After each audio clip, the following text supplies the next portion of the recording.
الله أكبر الله أكبر الله أكبر الله أكبر أشهد أن لا إله إلا الله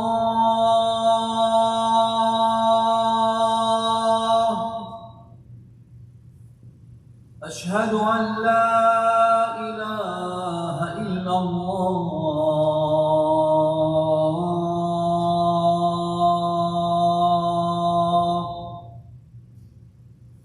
أشهد أن محمدًا رسول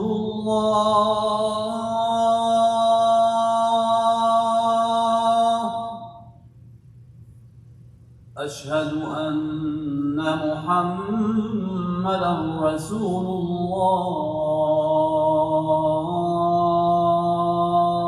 الله حي على الصلاة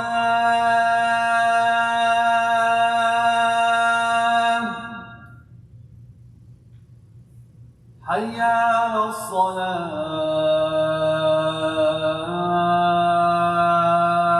الصلاة حي على الفلاح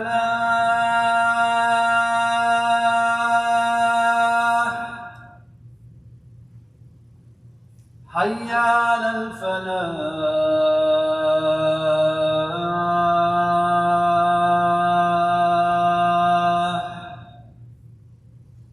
الله أكبر الله أكبر لا إله إلا الله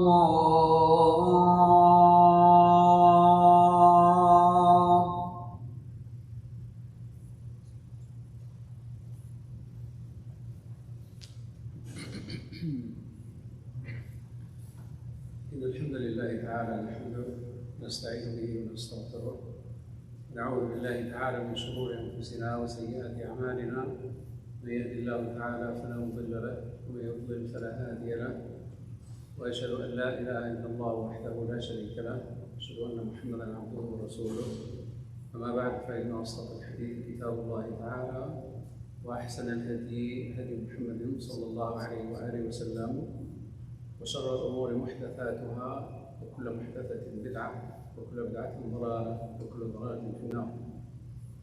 We wrap up, inshallah ta'ala, our thoughts in regards to the station of asceticism and the concept to walk away with in regards to this station.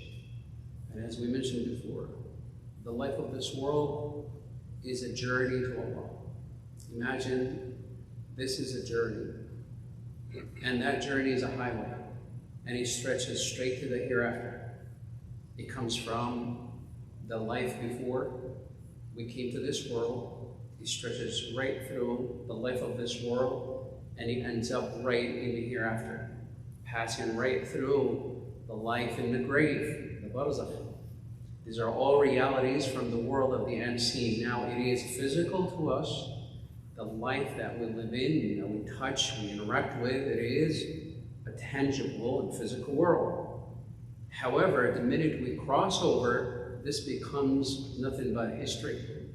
And then the unseen becomes the physical and the reality that Allah Ta'ala has already told you and I about. So the journey is inevitable. There's no way around it.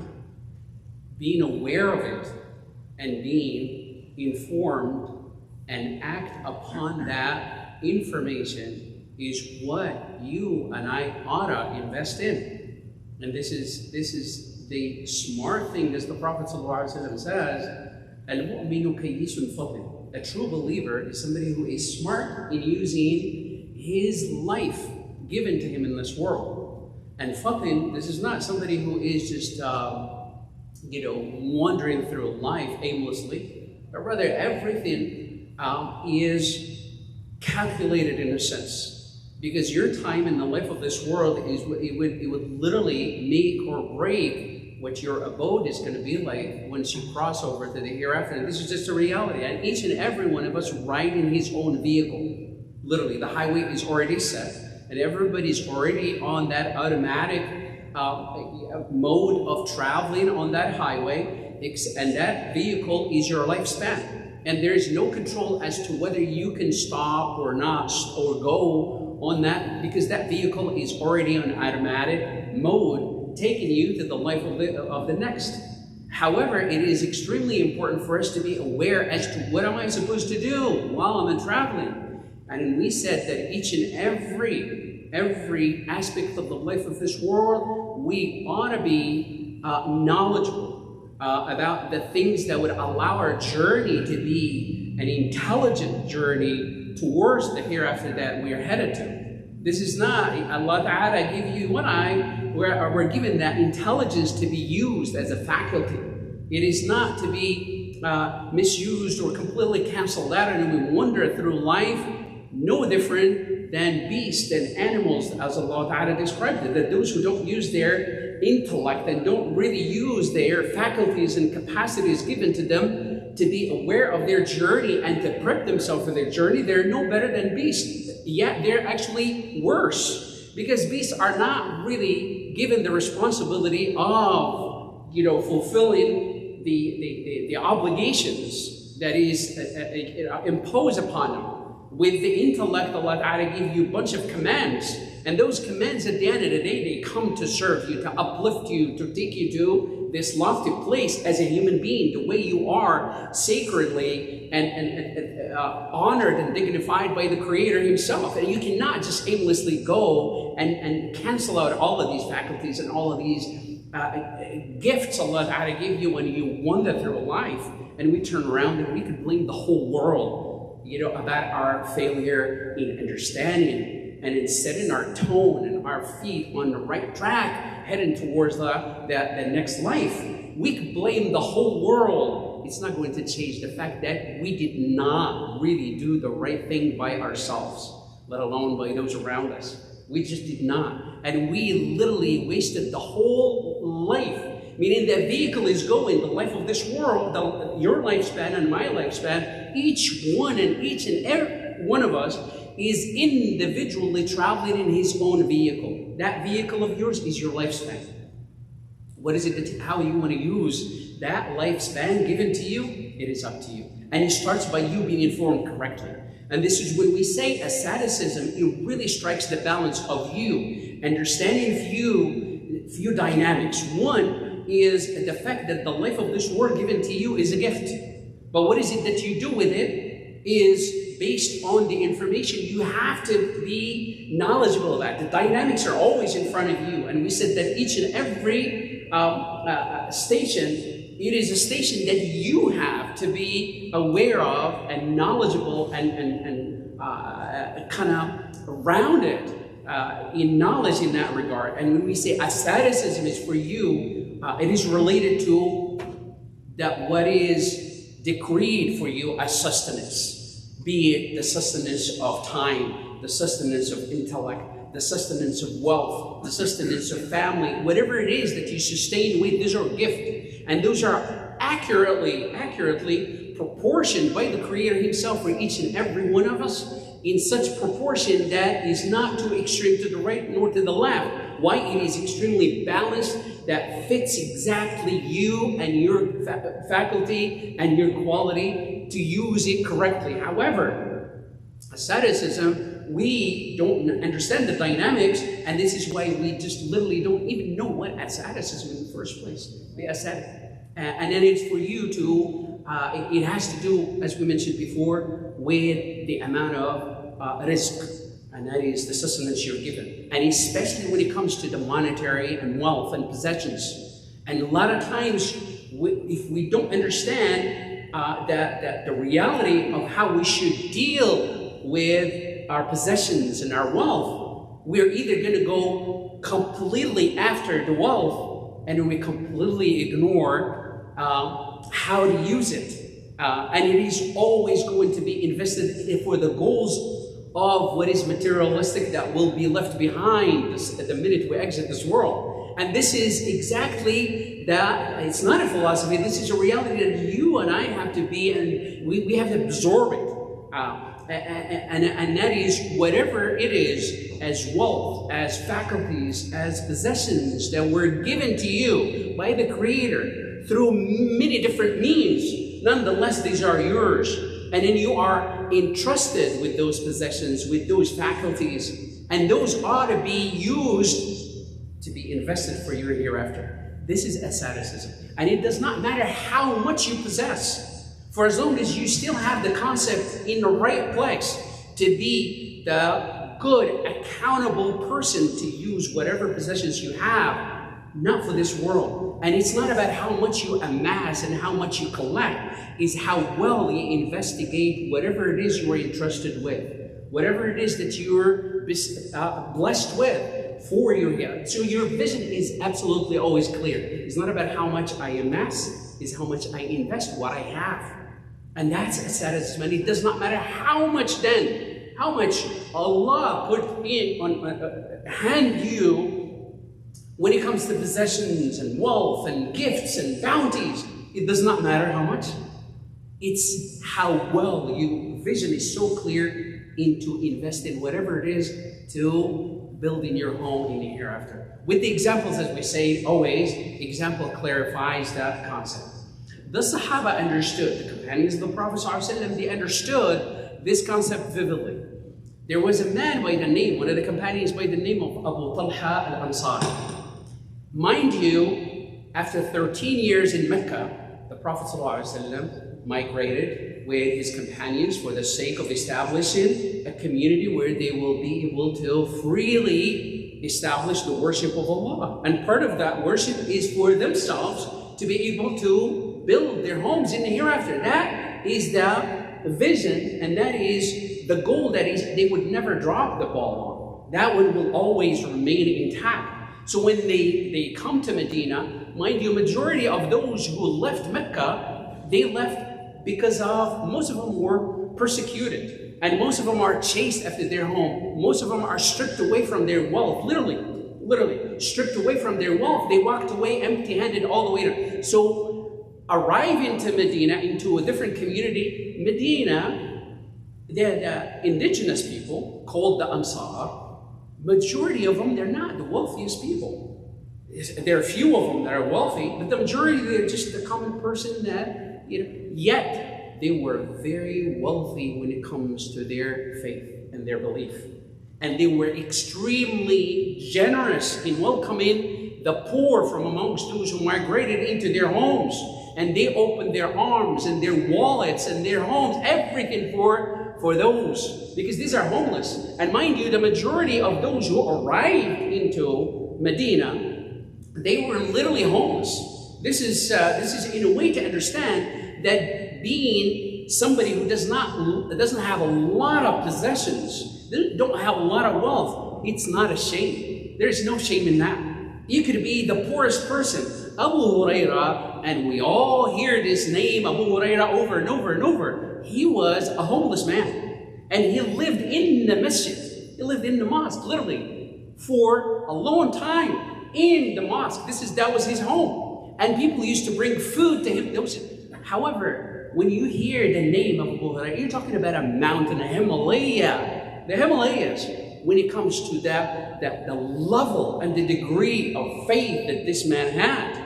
So when you hear his name, you don't even think about how homeless he was. As a matter of fact, it's not even mentioned. So his name is connected really with this lofty individual, exemplified the level of Iman and the focus in the hereafter. That's the man we know. But we don't know how poor he was. So not having a lot of possessions does not really, there's no shame in that. It's whatever it is that you invest with, whatever it is, again, for your hereafter. However, Abu Talha al-Ansari is quite the opposite of Abu Hurairah. He was indigenous to Medina, and he was one of those who opened their arms and their homes to those who migrated into Medina. He used to host more than 80 people daily. So their food and their meals are always supported and sponsored by his household on a daily basis. And then he used to always say, he used to make a supplication. He said, "Oh Allah, I know that I won't be the best performer in worshiping you well except through wealth. So grant me abundance of wealth. Allahumma innahu la yuslihuni illa al-mal." That's what he used to say. He says, "Oh Allah, only wealth. Really, I find myself really excel in helping others, but through wealth, please give me abundance." And surely enough, this man had much of wealth that he would really up the number of people that he would sponsor from 80, and then it goes into 100, and he goes and it climbs, always climbing all the time. He understood that wealth is means, is a medium. That health is a medium, and it is a means. It's not an end goal in of itself. So when we understand that whatever bounties that are bestowed upon us, these are means given to you, entrusted. You're entrusted with those to invest for your own sake, to build your own home in the hereafter. For as long as you understand that, that is the essence of asceticism. It doesn't matter how much you possess, but when you shift the understanding from using whatever bounties and gifts bestowed upon you, and you shift it from using it as a medium to build your home, and instead you shift it towards literally focusing on the medium in of itself and how much of it you want to grow and how big you want to take it, then you have already missed the point of what asceticism means. ZUHD is for you to always have the focus of your home in the hereafter as that aim of your journey as you take it towards Allah. We ask Allah subhanahu wa ta'ala to make us amongst those who would hear His speech, to follow the best of it. Sallallahu alaihi wa sallam ala Muhammad, alhamdulillah wa ta'ala.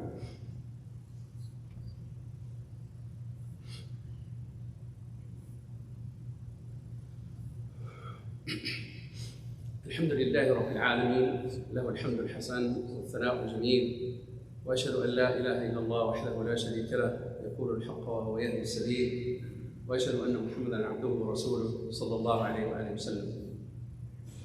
Upon arriving to Medina, there were certain companions who were wealthy, certain were poor.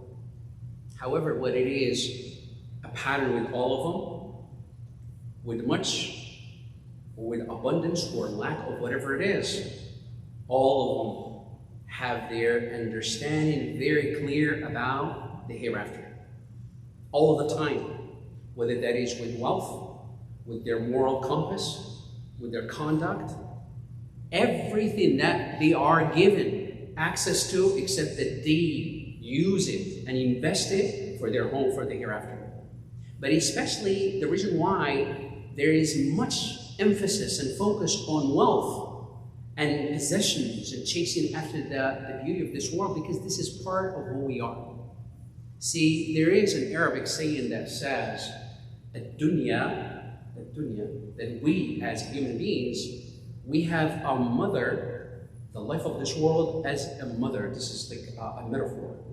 As a mother that we nursed off of. So we had our bellies full of the milk of the life of this world. So we are so attached to our mother, the life of this world. And it's hard to wean ourselves away from it. This is why we keep chasing after the beauty of this world and the appetites of this world, the glamour of this world. This is why the Prophet ﷺ says, "الدنيا حلوة خضرة وإن الله مستخلفكم فيها فناظر كيف تعملون." That when it comes to the life of this world, it is beautiful, beautiful. زهرة الحياة الدنيا, as Allah Ta'ala described, is like a rose that is so beautiful in the looks, and it is also with the fragrance is so attractive, both in looks and also in fragrance. You cannot help every human being, the minute see a rose and a flower, that's it. It is literally a sign of joy and felicity and happiness. That's what it brings.